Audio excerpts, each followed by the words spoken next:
Museveni okuze mu myaka naye ffe tetugenda kukuwa kukubuulirira paka lunaafuna empisa z'omu bantu bw'oba ogenda kufaana tozirina ffe tugenda kulekera kukubuulirira bw'obanga okyamye okubuuza ku bantu ennagisi yo gyongerangayo eri leka kumanyira bantu abo abakyala be wakyamye okubuuzaako bamaama b'abantu toyinza kuba paakingako nagisaawo mu maaso gwe teberezaamu omwana nga azze okubuuza najja nga akalakala na poti n'agikuwummuzaawo era buli omu atuna n'agamba nti lwaki tosose n'otwalayo nagisi n'olyoka ojja n'obuuza abantu ekyo ekimotoka kyo ojja ozunga nakyo kyozunga ne pupuwo abantu obeekakako bwekasi opaakinze wali ekimotoka ky'ennagisi ojja otinatina n'akakono golooza buli omu musanyufu omupaakingakawo ekimotoka kya pupu bwe kibalukira mu nnimiro z'abantu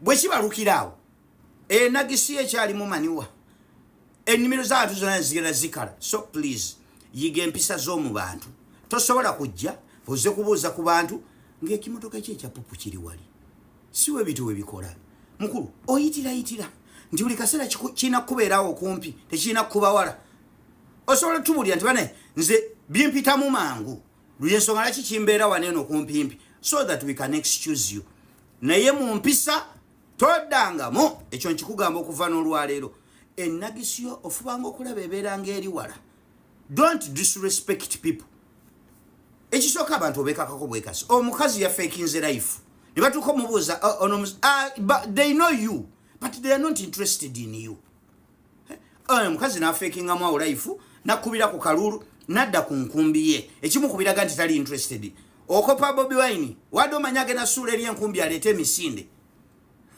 kati wadala naye gojja kufunirayo omuntu lumu agwira akakonoko nze nkubuli teweekaka ku bantu kola byonna byokoze naye teweekaka ku bantu ate yiga empisa z'omu bantu ekyo nze ekikubuulidde abalala bonna bayinza okutya okukubuulirira olw'emyaka gyo simanyi n'entebe gye wabba naye nze nkugambye ekyo siddamu kiraba toddamu kusembera mu bantu n'osembera n'ekimotoka kye ekya pupu awo kirina kubeera wala woba owulira nga ezzike likusimbye n'olyoka okubira akivuga nti owaaki sembeza akayu naye si kujja omuntu akuli wali mu maaso g'ennimiro ez'abantu ozaawo omukulu opaakinze o advertisinga ki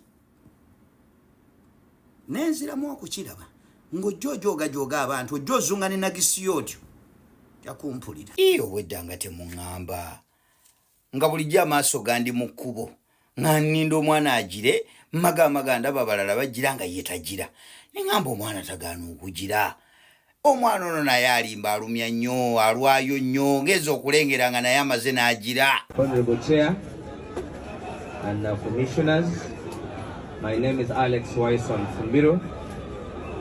I am here to express interest and return forms of the National Unity Platform to vie for the position of Member of Parliament of Nakawa East Constituency. I look forward to serving the people under the umbrella of the National Unity Platform. And I'm here to comply and align myself to the rules of engagement of delivering the necessary documents that will uphold my candidature and hold the flag like many others. I so submit. Bulijjo olinda kumala kunzija mu mutima. Oh! I'm out. Nabadde ndi awo jo nenengera musajja wange nga naye avuddeyo Busiro North Constituency. Akoyo byogerako obwogezi naga kanzije kati mbalage bwe bikola kuba muyinza okulowooza nti bwe mbyogerako obwogezi simanyi bwe bikola oba simanyi bwe babikola kati nzize naye nga muganda wange ekyo wakoze kyaki tukola omulimu gwe gumu wandituyise ne tukuwerekerako tewalabye leader of opposition Honorable Joel Senyonyi yawerekeddeko munywanyi we Alex Waiswa Mufumbiro we bakola omulimu gwe gumu ogw'okwogera naffe wandituyise naye nga byonna era kyekimu bless sinza butakwagaliza naye nga olina okukimanya nti eno ku intaneti ffe tusaaza otuba nti ku intaneti ffe tusaaza olina okakasa nti gulawundi ogirina oti ogimiimye olina okufuba okulanga omatiza vetting committee okusobola okukulembera Busiro North so kabulaza bless agitegedde gibogamenti asadaman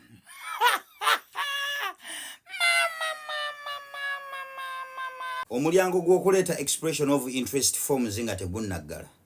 Expect surprises. Bwe tuba nga twalabye ku Joyce Baagala ng'aleese naye n'ateekayo, saawa yonna omulyango ogwo nga tegunnaggala. Osobola okulaba Abedi Bwanika nga naye aleese, n'empuuga ng'aleese. Abaana abo tebalina nsonyi, abaana abo tebaswala, baana abo baagala okuzoganya.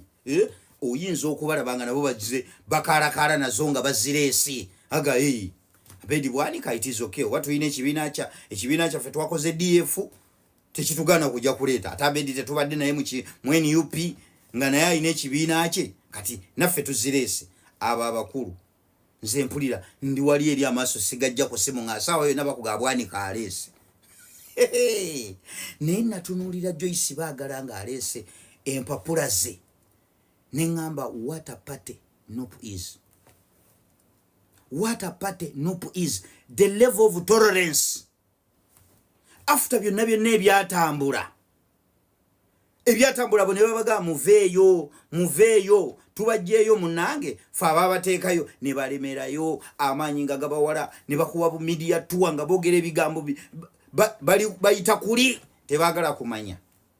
Naye after all that byonna nga bisi, madamu najja n'aleeta empapula ze nga mukalu muzibu nga tewali amukutteko buli kimu, najja n'aziteekayo n'amala n'akolaawo neka interview n'amala n'ayitamu. That level of tolerance byonna ebyaliwo omukulembeze ebigambo bye yayogera kasooke mbibaza nnyo. So munzikirize ku nsonga eyo mbategeeze ti bannaffe abo be twajja mu palamenti kwe kwali Abedi Bwanika, kwe kwali Joyce Baagala n'abalala, twabajja ku bukiiko obwo nga tubakyusa nga bwe tubadde tukola. Naye ate aba NRM ne bagamba nedda bano betwagala. Ekyo kitegeeza ki? So abo tebakolera ffe basebo ne bannyabo, wabula bakolera ba NRM abaabalemezaayo. Tebakolera ffe wabula bakolera ba NRM abaabalemezaayo. Omukulembeze nga amaze okubadikira yalinga bwatyo. So after all of this time neera still Baagala bwe yaleese foomu ze ne bamuleka najja n'aziteekayo. That level of tolerance kyova olaba ekyekibiina n'oyo omukulembeze ffe tetumuvaako gwe twetaaga, kubanga there is a lot of intolerance. Fe olwaleero mutugamba mbu agwetodde Uganda, ebyo byogerera eyo olwaki? There is intolerance in our country. Nti bw'ona oyogerako nga bye twogera ng'obyogerera Uganda, ojja kufundikira oli mu basement, ojja kufundikira oli musibe, ojja kufundikira bakusse. Naye bameka abavumye omukulembeze waffe awo Uganda, ebyana mbimanyi ebivubuka ebimuvuma bisiiba bimuyisa mu kamwa, naye olowooza awo tewaliwo baana balenzi abasobola okukyalira ku byana ebyo ne babikyalirako. Naye omukulembeze bw'aba asobola okuba containinga n'abacontaininga nti ekyo temukikola, temukola bwe ne babaleka bivuka ne bibeeraawo, tebirina security, tebirina ki, naye nga bijja ne bivuma omukulembeze waffe ne bimujolonga nga tewali ewabikutteko. Hafu olwaleero we tugamba ku Museveni nti owujja kyakakono, baba bajja kukunoonya yonna gy'oli. Ne that level of tolerance mu kibiina kya NUP, that level of tolerance omukulembeze waffe gy'alina abamuvumye mu bamanyi, naye bonna buli omu babatunuulira butunuulizi, ensi ne bahambuli nga bokka na bokka. So ekyo kye tubulamu. Ne kati bano ba Joyce Baagala ne batekinga advantage. Oyinza okulengera nga ne Bwanika atekiza advantage of that tolerance, naye n'aleete empapula ze naye n'aziteekayo. Mama kankomewo ne Joyce Baagala phase 2 waffe kati ab'oku internet ffe ebyo tetubimanyi. Kasito tukola ebyekisiru oteetera n'omuntu atali mutuufu, ffe tukukyayirawo tukwambalirawo.